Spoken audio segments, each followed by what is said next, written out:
এই তিনটি রাশির ব্যক্তিদের জীবনে কখনো পরাজিত হতে হয় না, কারণ এই তিনটি রাশি মহাদেবের কাছে অত্যন্ত প্রিয়। তাই আপনি সত্যিই খুব ভাগ্যবান হবেন যদি এর মধ্যে একটিও রাশি আপনার হয়ে থাকে।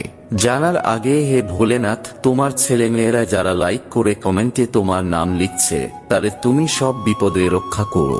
নাম্বার 1, তুলা রাশি। এই রাশির ব্যক্তিদের প্রতি মহাদেব অত্যন্ত প্রসন্ন হয়ে থাকেন।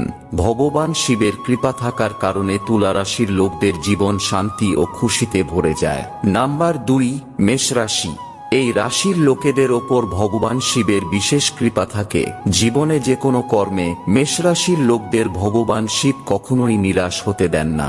নাম্বার 3, মহাদেবের প্রিয় রাশিগুলির মধ্যে অত্যন্ত প্রিয় রাশি হল কুম্ভ রাশি।